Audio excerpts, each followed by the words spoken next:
Hi, good afternoon. Coming up on the marketplace, government is set to sign agreement with bilateral creditors before end of this month after concluding review of draft memorandum of understanding. Also coming up, National Petroleum Authority increases Unified Petroleum Fund margin by 5 pesos, a move expected to push fuel prices up further at the pumps in the coming days. And the prices of food items like rice and oil seeing upward adjustments, forcing retailers to cut down on purchases. Traders blame cedi depreciation and import duties. As at now, the dollar keeps increasing, and most of these rice that we're selling here, they are not locally made. It's imported. And then one thing I was told to is like inflation has gone high. My name is Darryl Kwao. Thanks for being with us. Details coming up.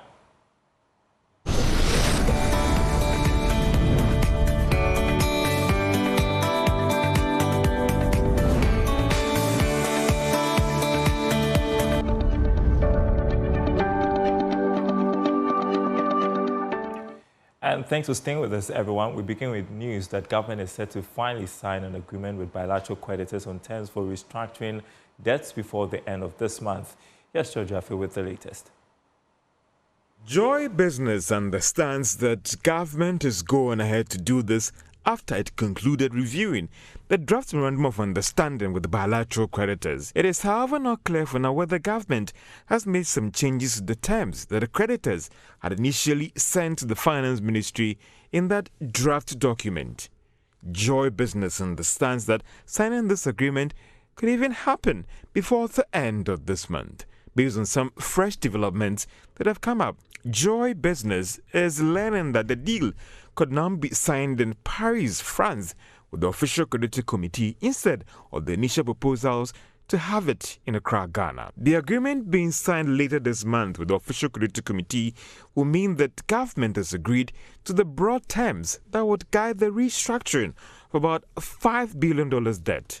Government will then move to finalize the individual country agreement with each member that makes up the official creditor committee. Joy Business understands that the Finance Ministry is already doing that parallel engagement with the individual countries that makes up the official creditor committee. Sources say finalizing this agreement in the coming weeks will help the IMF board to go ahead and approve and disburse some $360 million to Ghana when it meets at the end of this month.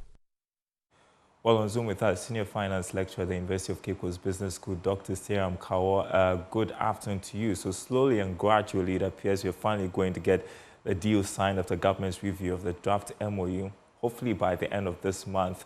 Your thoughts on how things have unfolded? Thank you very much. Good afternoon. It's a good news and positive news for us in Ghana to hear that government has made some significant progress in the debt restructuring with the external creditors. And we just hope and believe that when it comes, it will go a long way to reduce the debt burden on our country and to restructure the sector so that going forward, mistakes that have been made to put us in this situation, we'll be able to avoid it. Well, yeah, like I indicated, it's been a long and slow process. It takes me back to a remark made by the president of the African Development Bank, Dr. Akinwumi Adesina, about debt restructuring for Ghana and other African countries, where he says it's a slow and difficult process, and he talked about the need for reforms. Do you agree?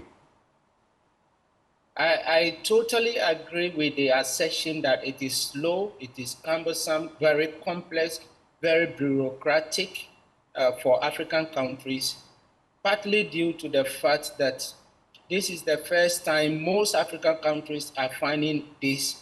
And so there is the need for us to look at the restructuring of the debts so that any time that we are entering into any agreement, we would, in that agreement, put in clauses that will ensure that debt restructuring is done in an organized manner. In countries where these things are rampant and they are used to it, they do not find these problems.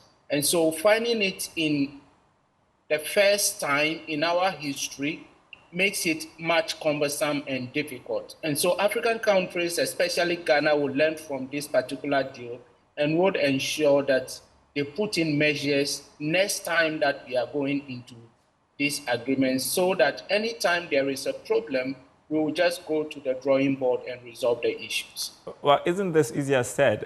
Because these Bretton Woods institutions, they've got the money, they call the shots. Yes, they got the money, they got the shots, but we have not found ourselves in this situation before. And so, being the first time, we are learning lessons.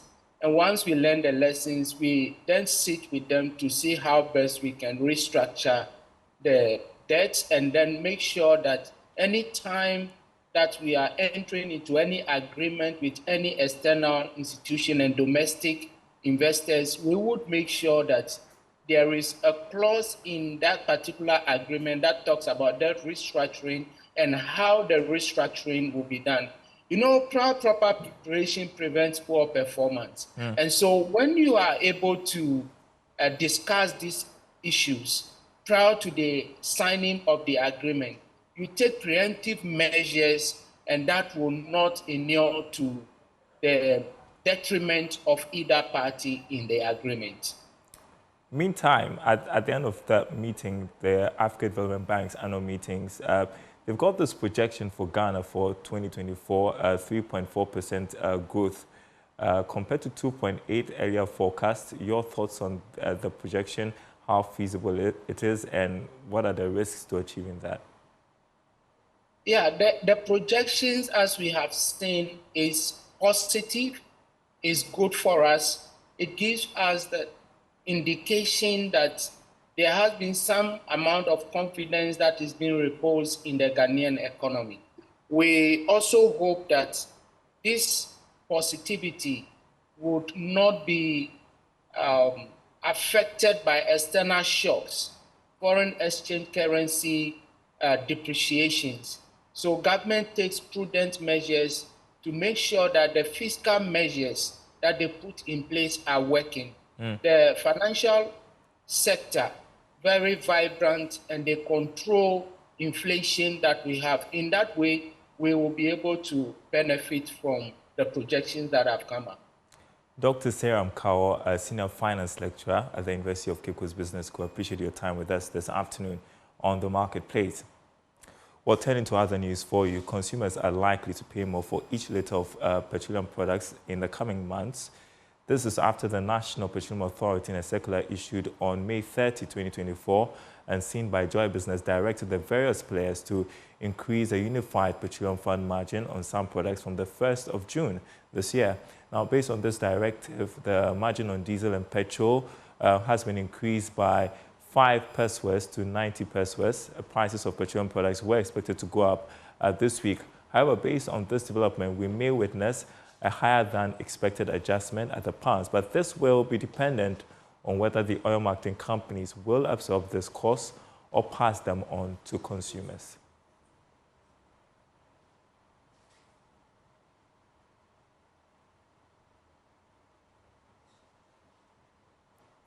Well, speak of prices, the prices of food items like rice and oil are seeing upward adjustments daily, forcing many retailers to cut down on the quantity of purchases they usually make in Kumasi, the Ashanti regional capital. Now, according to the traders, the cost of items is increased at least thrice a day, 3 times a day, affecting their sales and profit margins. The price hikes have been attributed to the depreciating cedi, import duties, and inflationary pressures. Emmanuel Bright Kweku reports. Prices of almost every commodity on the markets has increased, has seen an astronomical increase. Rice, oil, milk, whatnot has increased on the markets. We are here at the Kejetia and Edu market to interact with some traders, wholesalers, retail marketers, and even buyers to find out how the commodities, the increase or astronomical increase on some of these commodities is biting hard on their pockets.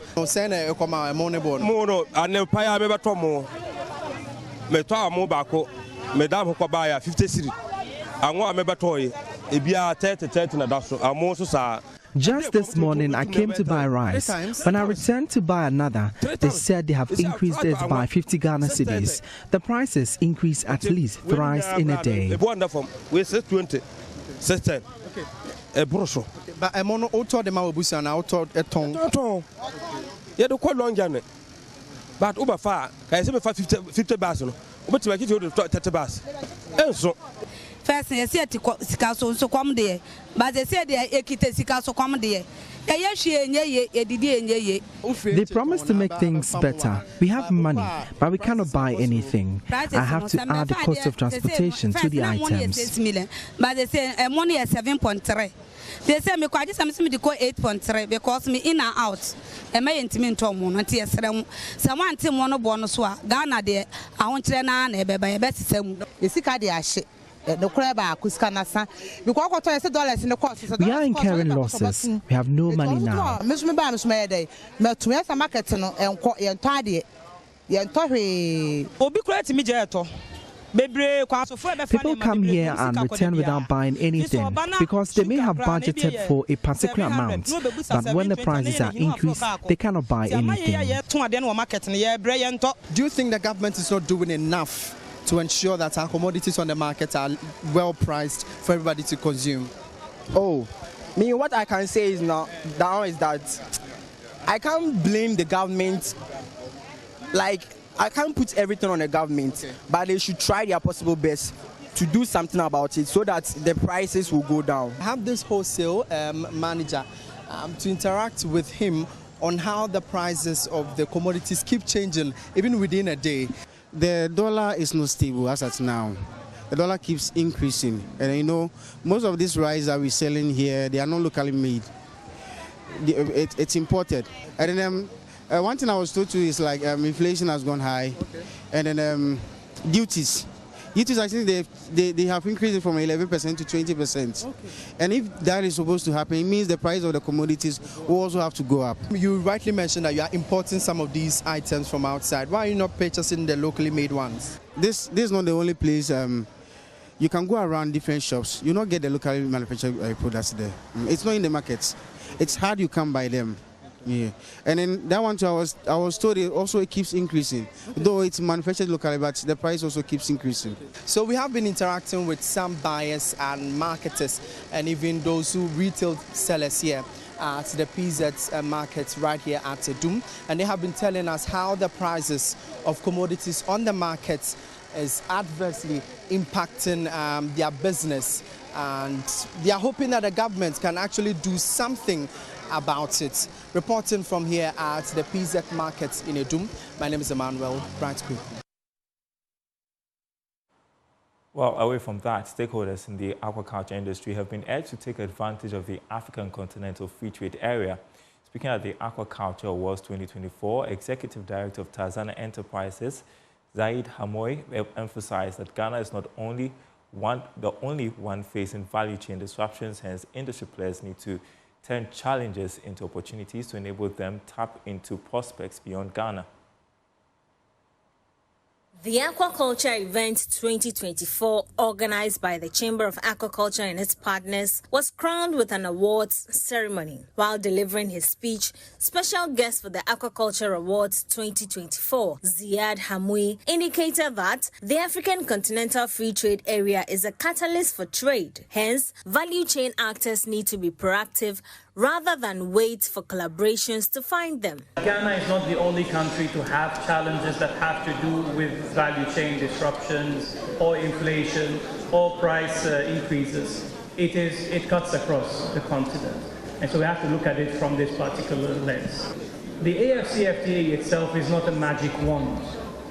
It is actually a catalyst that would allow rapid African development.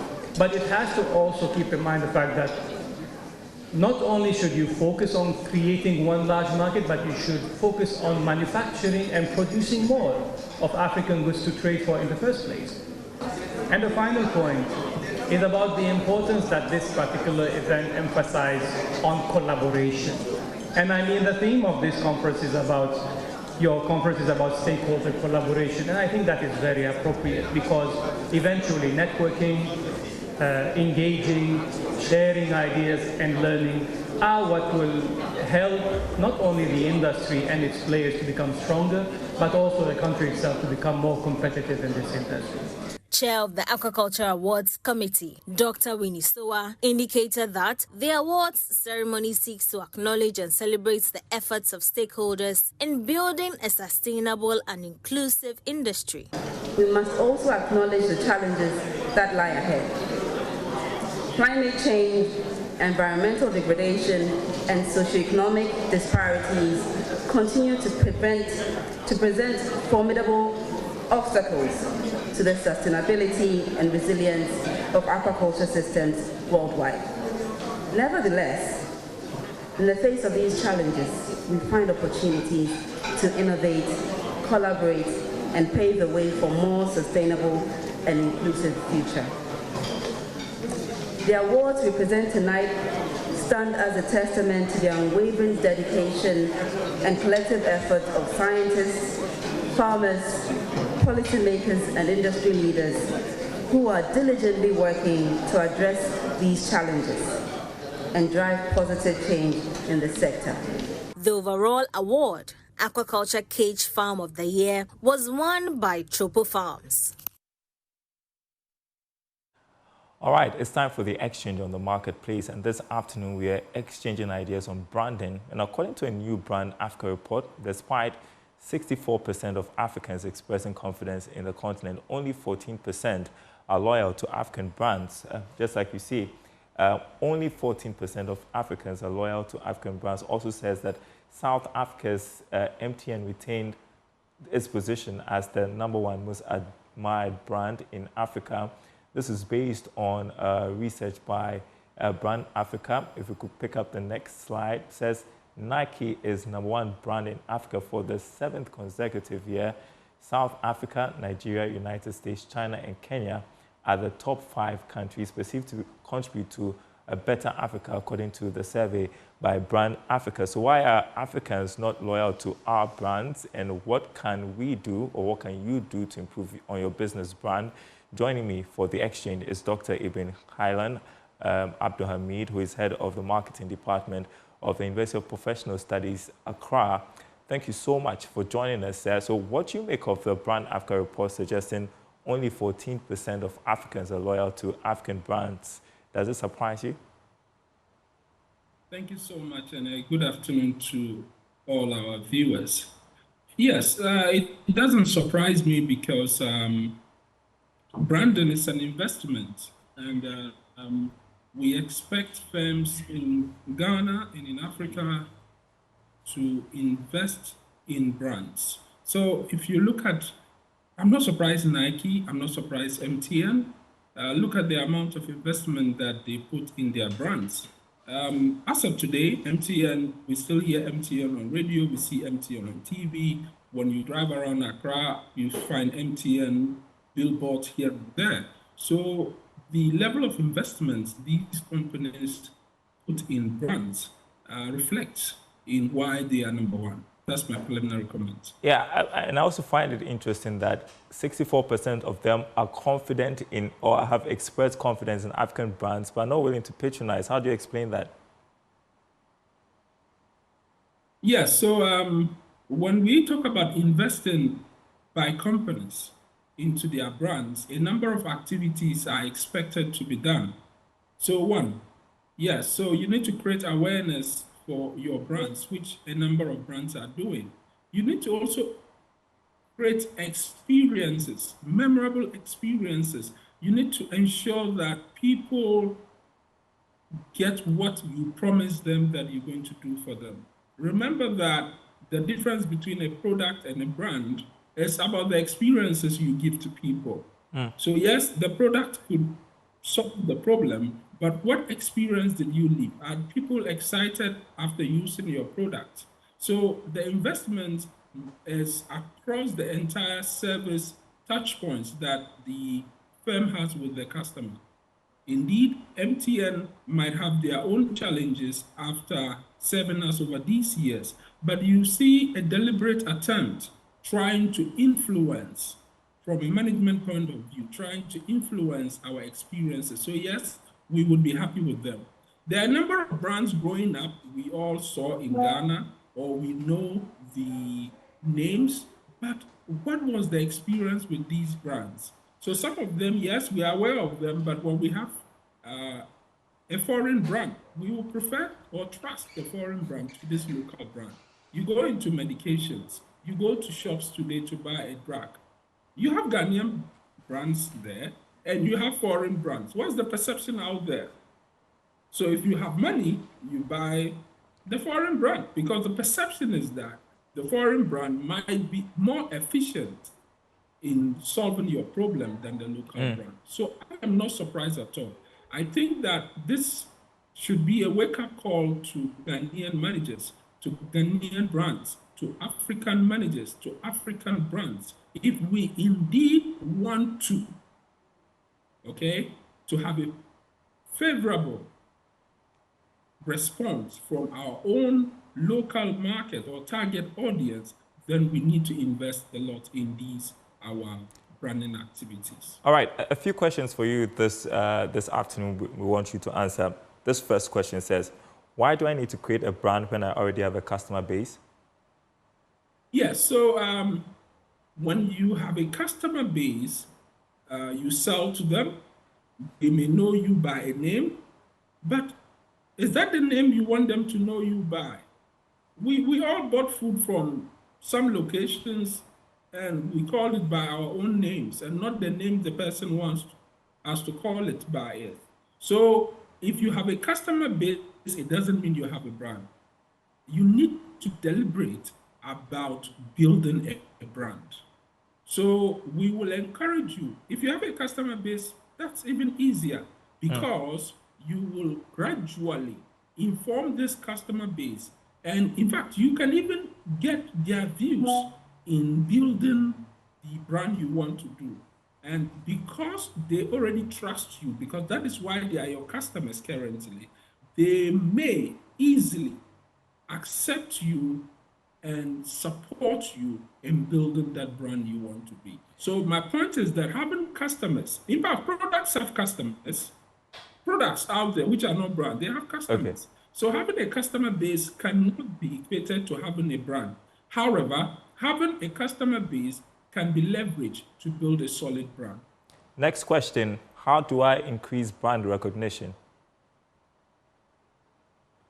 Right, so indeed, a lot of people limit branding to creation of awareness, which is recognition.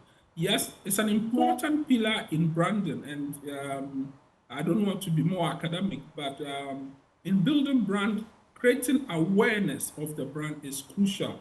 Indeed, so there are 4 things that usually we encourage firms to do. First of all, you engage in communication to differentiate, which is very crucial in branding. To differentiate yourself, you need to let people know that this is me and I'm different from this other competitors. Differentiation. So you engage in communications that differentiate your product or your brand from competitors. 2, you do communications that reinforce what you do or what you have been doing. So for example, what we see MTN doing currently is more of reinforcing their dominance in the Ghanaian market. Then the third one you can do is to inform. This is for beginners. People don't know much about you. So you need to, from time to time, inform us, let us know who you are, what you are doing, how different that is, so information. Then the last one is persuading. Yes, it's possible that you've informed people, but they don't really do what you want them to do. They don't buy from you. So you persuade them in your communications to achieve what you want to do. So yes, the first one I talk about is you differentiate in your communication, you reinforce in your communication, you inform, and you persuade. Yes, please. 1 minute, one last question. What type of budget does one need to develop a brand? Yes, so it varies from one business to the other. But first of all, if you are an SME that over the year you don't have 100,000 cedis profits, then it means that a 10,000 cedis investment, I don't call it as a cost, it's an investment in building your brand, okay, it's not so much to ask you for. Please remember that today, when you are going to buy a company, okay, there's something we call the brand equity. The accountants call it goodwill, okay? And that goodwill or that brand equity cannot be gotten, or you cannot sell it if you don't invest towards it. So if you are spending 10,000 cedis a year or a month, in fact, depending on your budget, it doesn't mean it's a cost. See it as an investment. You are working towards the brand equity. Thank you so much. All right, Dr. Ibn Khailan Abdulhamid, thank you so much for speaking with us on The Marketplace. Hope to exchange ideas with you again next time on The Marketplace. Thanks for watching, everyone. I hope that was helpful as well. More news on our website, myjoyonline.com/business. The day's latest stories over there, myjoyonline.com/business. We are leaving you with the Money Lab episode for today. Hello, welcome to today's edition of Money Lab. My name is Nana Asante Amuakon, Head of Consumer Experience at Enterprise Trustees. In our previous edition, we discussed the employees' benefits under the 3-tier pension scheme. Today, we're going to talk about the Tier 2 pension scheme. The Tier 2 pension scheme is a mandatory contributory scheme. It operates at a monthly contribution rate of 5% of the basic salary of all employees. This scheme is efficiently managed by NPRA's licensed service providers, ensuring both oversight and reliability. Contributions to the Tier 2 are entirely tax exempt. As a member of the Tier 2 scheme, your retirement is secured with a lump sum benefits payout during retirement. This payout comprises all the contributions you've made over the period and the